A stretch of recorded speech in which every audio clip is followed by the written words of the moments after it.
سیدنا علی شیر خدا فرماتے ہیں فَمَا قَدْ تَرَكَ نَفْسَهُ مِنْ ثَلَاثٍ الْمِرَاءُ وَالْإِكْثَارُ وَمَا لَا يَعْنِيهِ۔ آقا علیہ السلام نے 3 چیزوں سے اپنی ذات کو بچا رکھا تھا۔ 3 چیزیں ایسی تھیں جن سے اپنے آپ کو بچا رکھا تھا، اور 3 چیزیں ایسی تھیں جن سے دوسروں کو بچا رکھا تھا۔ 3 چیزوں سے خود پرہیز کرتے اپنی ذات کے لیے، اور 3 چیزوں سے دوسروں کو، ہر دوسرے شخص کو بچاتے۔ جو اپنی ذات کو جس سے بچا رکھا تھا، فرمایا ایک لڑائی جھگڑا، آپ کی زندگی میں کسی سے کوئی لڑائی جھگڑا نہ تھا۔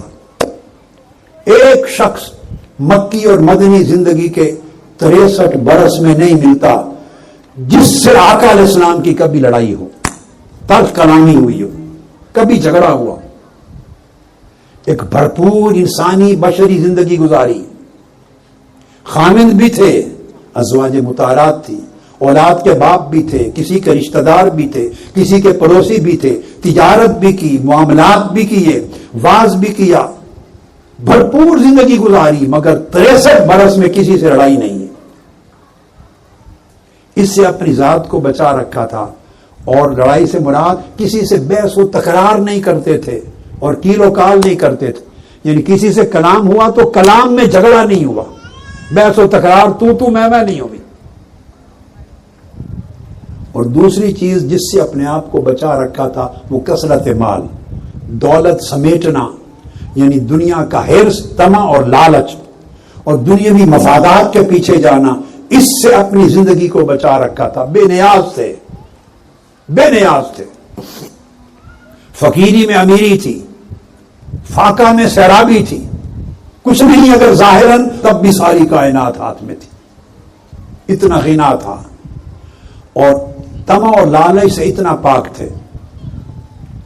اور تیسری چیز جس سے بچا رکھا تھا، فرمایا بے مقصد بات کرنا اور لا یعنی بات کرنا، اس سے کلیتاً اجتناب کرتے، جو کلام فرماتے بامعنی، با مقصد، پرپسفل۔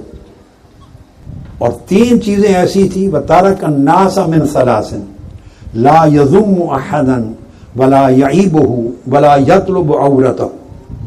اور 3 چیزیں ایسی تھی جس سے ہر دوسرے شخص کو بچا رکھا تھا، وہ یہ ایک مذمت، کسی کی مذمت نہ کرتے، دوسرا کسی میں عیب نہ نکالتے، یعنی کسی کو برا بھلا نہ کہتے، کسی کی عیب جوئی نہ کرتے، اور ہر ایک کی جو بھی کمزوری دیکھتے اس پہ پردہ ڈالتے، اس کی کمزوری کو بے نقاب نہ کرتے۔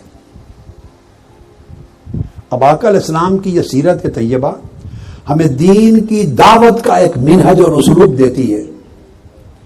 اگر داعی اور دین کی دعوت دینے والا، دین کی تبلیغ کرنے والا، دین کا نمائندہ کہلانے والا، اللہ کا دین اور آقا علیہ السلام کا پیغام دوسروں تک پہنچانے والا، اگر اپنی زندگی میں، کلام میں، گفتگو میں، معاملے میں اس سیرت کی جھلک نہیں رکھتا، تو اس کی دعوت اور تبلیغ سے لوگ دین سے متنفر تو ہو سکتے ہیں، دین کی طرف رغبت نہیں پیدا کر سکتے۔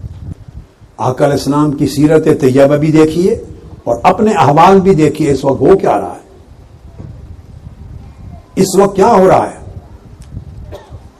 حضرت عبداللہ بن عمر رضی اللہ تعالیٰ عنہ وہ فرماتے ہیں لم یکن النبی صلی اللہ علیہ وآلہ وسلم فاحشا ولا متفحشا وکان یقول ان من خیارکم احسنکم اخلاقا، کہ فرماتے ہیں کہ آقا علیہ السلام کی طبیعت میں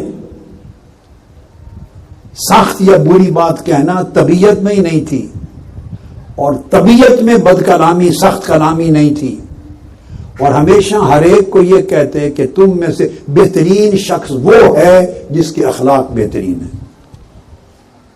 اور آقا علیہ السلام نے فرمایا ان مکارم الاخلاق من اعمال الجنہ، اچھے اخلاق یہ جنت کے اعمال میں سے، جس کے اخلاق اچھے دیکھو سمجھو جنتی ہے۔ تو لوگوں کو جنت کی راہ دکھانے والے اگر خود بد اخلاق ہوں گے تو آپ کس کھاتے میں ٹھہرائیں گے ان کو؟ حضور علیہ السلام نے فرمایا اول ما یوضع فی المیزان الخلق الحسن۔ طبرانی نے روایت کیا کہ کہ قیامت کے دن سب سے پہلی چیز جس کو ترازو میں تولا جائے گا، جب اعمال تولیں گے، سب سے پہلا عمل جس کو قیامت کے دن ترازو میں تولا جائے گا وہ اخلاق ہے۔ ہر چیز بعد میں۔ خلق حسن کا پلڑا جس کا بھاری ہوگا اس کے لیے جنت آسان ہو جائے گی۔ اسامہ بن شریک روایت کرتے ہیں، امام احمد بن حنبل نے مسند میں روایت کیا، روایت کرتے ہیں کہ صحابہ کرام نے کہا یا رسول اللہ ما خیر ما اوتی العبد، یا رسول اللہ کوئی ایسی چیز بتائیں جو سب سے بہترین تحفہ ہے اللہ نے اپنے کسی بندے کو عطا کیا ہو، اللہ کا سب سے بہترین تحفہ جو کسی بندے کو مل سکتا ہے کیا؟ فرمایا خلق حسن، بہترین اخلاق۔ بہترین اخلاق سے بہتر کوئی تحفہ نہیں جو اللہ اپنے کسی بندے کو عطا کرتا ہے۔